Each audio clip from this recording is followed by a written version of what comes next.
So, Jace, I'll ask you the same question I just asked him. I know y'all have a pretty consistent approach to every game, but when you play a team with the national profile and history of Memphis, does it mean any more? I mean, it for sure does. I think it's definitely a game for us to improve on ourselves and have the ability to play a quad one game at Reed. You know, in early December is very important and very beneficial for us.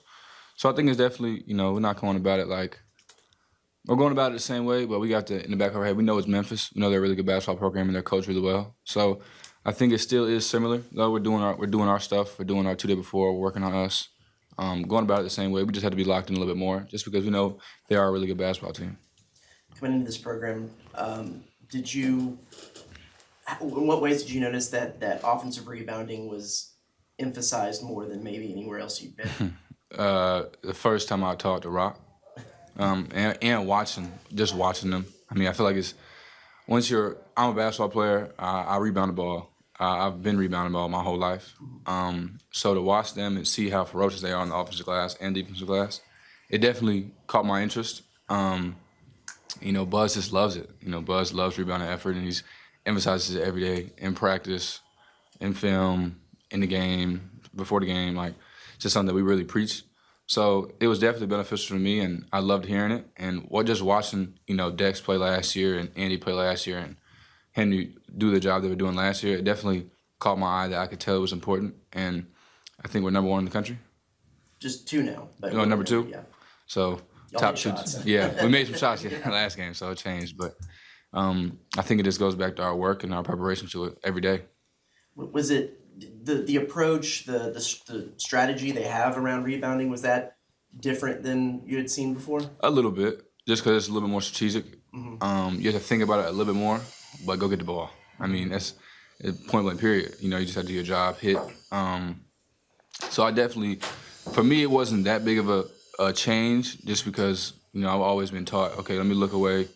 If you watch me, I'll point literally to when the ball goes up to get offense rebound. So I think it's just, I've been taught like that my whole life. It's just here it's emphasized a lot more. So it wasn't that hard of a transition for me. Point at the guy you're going to... The ball will go up. Yeah. And if my man's to get back, you'll literally see me point at him to see if he goes or he comes. And if he goes, I'll go hit him. And if not, I'll go mash down and do somebody else. Gotcha. Cool. Jace, last 2 games here at Reed Arena. The other night, you guys are really accurate from 3-point range. The game before that against Roberts, y'all struggled. Yeah. What's the real Texas A&M there? I think it's last night or 2 nights ago. I think we have the ability to make shots. We know we can make shots. I think we just have to just do it. I mean, as corny as it is, I think it just relies back to our work. I think that's all everything is relying back to our work, what we do every day. So I definitely think us making shots wasn't a surprise to us. Like, we didn't go back and locker room like, man, we were hitting everything. It was just like, about time. You know what I'm saying? This is how we should be playing. Like, this is the expectation for us, in our locker room. So it wasn't that big of a, oh my gosh, we're making all these shots. Like, this is crazy. It wasn't that at all. I think that's the ability we have, and we work on it every day. What makes Memphis such a good basketball team, and then what are some keys that you guys need to do to get a win? Yeah, I think they're very mature, and, you know, they're coached by Penny Hardway. So, and you have a coach like that, it's definitely a confidence boost just because you know who's got your back. But they're a very, very good, mature team. You know, they play very fast. They like to play ISO, and, you know, they're led by Javon Quinley, who's a 5th-year, pretty consistent, high IQ basketball guard. And they got a lot of pieces around him.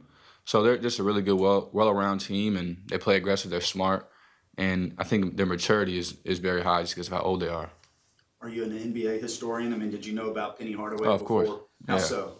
My father, my dad, he loved Penny Hardway. I think it was whenever he got the job there, my dad was like, oh, when I started getting recruited, I think it would have been like, it was Brian Dawkins, or not Brian Dawkins, but Coach Dawkins at UCF, and Penny Hardway was people he was like, they call you yet?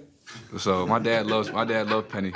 Growing up and watching him, and I've heard about him. I watched basketball when I was younger, so I saw it all the time. Did he recruit you? No, I never got a phone call from him. No. What's your dad's name? Chris. Gotcha.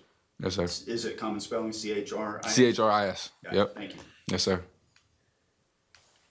Do you suspect, I mean, without trying to give away anything, but do you suspect that you'll draw some of the coverage assignments on Clearly? I'm gonna do my job. Whatever Buzz tells me to do, I'm gonna do. That's how I look at it. He's the leader, and I just follow him. So if he wants me to guard JQ, if he wants me to guard you, if he wants me to guard my dad, I'm gonna do it. So I'm gonna do whatever Buzz tells me to do. You know, I used to dunk when I was a That's all right. That's fine. Really? That was also the 1940s. They had 80 people. Nah, man. We still need video of that.